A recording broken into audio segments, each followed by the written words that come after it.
আসসালামু আলাইকুম।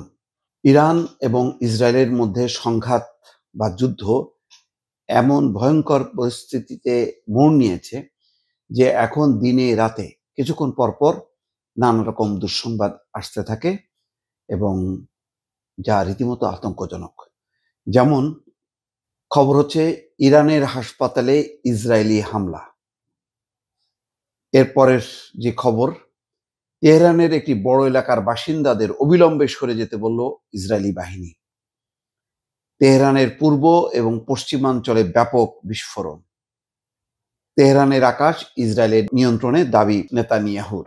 ইসরায়েলের বিরুদ্ধে ইরান একা, পাশে কেউ নেই, চ্যাথাম হাউস বিশ্লেষক। দর্শক, এই খবরগুলো প্রমাণ করে যে ইসরায়েল তার সমস্ত সামরিক শক্তি জড়ো করেছে এবং মরিয়া আক্রমণ চালাচ্ছে। কারণ হচ্ছে যে রাতের বেলা ইরান যে ভয়ঙ্করভাবে ক্ষেপণাস্ত্র হামলাগুলি চালায় সেটি আর রোখা যাচ্ছে না। তাদের যে অত্যাধুনিক যে প্রতিরক্ষা ব্যবস্থা, আকাশ প্রতিরক্ষা ব্যবস্থা, সেটি আর কাজে দিচ্ছে না। ফলে তার অনেকগুলোই আছড়ে পড়ছে এবং বড় বড় ভবনগুলো নিমেষে গুঁড়িয়ে যাচ্ছে। এই অবস্থায় ইরান এখন মরিয়া হয়ে জনবসতি, হাসপাতাল এবং বিভিন্ন এলাকায় ব্যাপকভাবে হামলা চালাচ্ছে। তার খবরগুলো আসছে আস্তে আস্তে। তার মানে হচ্ছে যে আগে যেমন হতো যে মানে দিন গড়িয়ে রাত আসতো এবং রাত আসার সাথে সাথে তখন আতঙ্ক নেমে আসতো এবং হামলার ঘটনাগুলো ঘটতো। এখন আর দিন রাত এক হয়ে গেছে। মানে আর ইসরায়েল অনেকটা ইরানে হামলা চালাচ্ছে গাজার স্টাইলে। গাজায় যেমন সর্বাত্মকভাবে তারা বোমা নিক্ষেপ করতে করতে ধ্বংসস্তূপে পরিণত করেছে, ঠিক তেমন স্টাইলে ইসরায়েলও হামলা শুরু করেছে। তবে তার বিপরীতে ইরানও সমান পাল্লা দিয়ে লড়ছে। এই লড়াই শেষ পর্যন্ত কোথায় যে ঠেকবে দর্শক বোঝা যাচ্ছে না। দুঃখজনক হচ্ছে যে হাসপাতাল লক্ষ্য করে, গাজাতেও যেমন হাসপাতাল লক্ষ্য করে ক্ষেপণাস্ত্র নিক্ষেপ করতো ইসরায়েল, একইভাবে এই স্টাইলে ইরানের পশ্চিমাঞ্চলীয় শহর কেরমানশাহে একটি হাসপাতালে হামলা চালিয়েছে ইসরায়েল। হামলায় হাসপাতালটির একাংশের ছাদ ধসে পড়েছে, এতে কয়েকজন রোগী আহত হয়েছে বলে প্রাথমিকভাবে জানা গেছে। ইরানের পররাষ্ট্র মন্ত্রণালয় এই হামলাকে আন্তর্জাতিক আইনের লঙ্ঘন ও যুদ্ধাপরাধ বলে অভিহিত করেছে। ইরানের ফার্স এবং তাসনিম সংবাদ সংস্থার প্রকাশিত একাধিক ভিডিওর বরাত দিয়ে সিএনএন বলেছে, ফারাবি হাসপাতালের একটি অংশের ছাদ ধসে পড়েছে, এছাড়াও বিভিন্ন অংশ ক্ষতিগ্রস্ত হয়েছে। এসব ভিডিও চিত্র যাচাই করছে সিএনএন।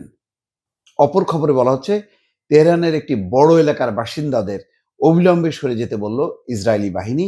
ইসরায়েলের প্রতিরক্ষা বাহিনী তেহরানের একটি বিস্তৃত এলাকার মানুষকে অবিলম্বে এলাকা ছেড়ে যেতে সতর্ক করে দিয়েছে, বিবিসি জানায়। আইডিএফ এর মুখপাত্র অভিযায় রাই সামাজিক যোগাযোগ মাধ্যম এক্সে দেওয়া পোস্টে বলেন, আগামী ঘন্টাগুলোতে আমরা তেহরানের এই এলাকায় অভিযান চালাবো, যেমন আগের দিনগুলোতে রাজধানীর বিভিন্ন এলাকায় হামলা চালানো হয়েছে। তিনি জানান, ইরানের সামরিক অবকাঠামো লক্ষ্য করে এই অভিযান চালানো হবে। পোস্টের সঙ্গে একটি মানচিত্র যুক্ত করে ইসরায়েল জানায়, তেহরানের তৃতীয় জেলার বসবাসকারীদের এলাকা ছাড়ার নির্দেশ দেওয়া হয়েছে। সতর্কবার্তায় আরো বলা হয়, আপনার এই এলাকার অবস্থান আপনার জীবনের জন্য হুমকি।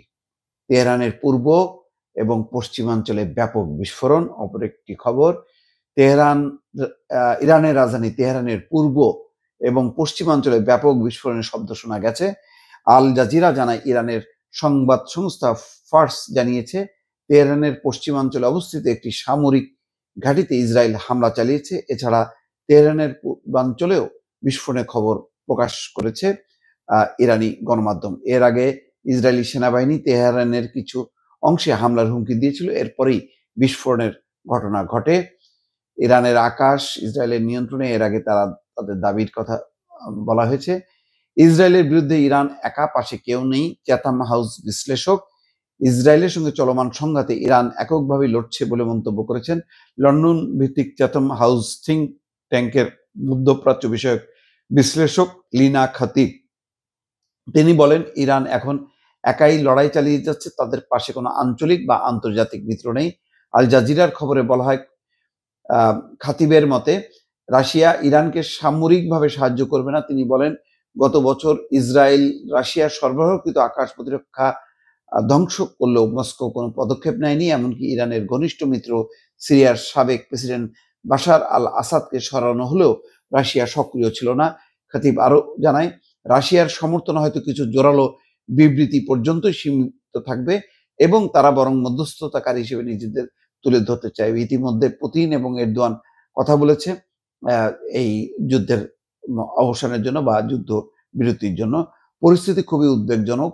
ইসরায়েল মরিয়া হয়ে হামলা চালাচ্ছে, যেহেতু রাতের বেলায় সন্ত্রস্ত থাকছে এবং একের পর এক ক্ষেপণাস্ত্র এসে আঘাত করছে। ফলে এই পরিস্থিতি কাটাতে তারা এখন মরিয়া হয়ে হাসপাতাল, জনবসতি কোনো কিছুই আর বাদ রাখছে না। দর্শক ভালো থাকবেন। আল্লাহ হাফেজ।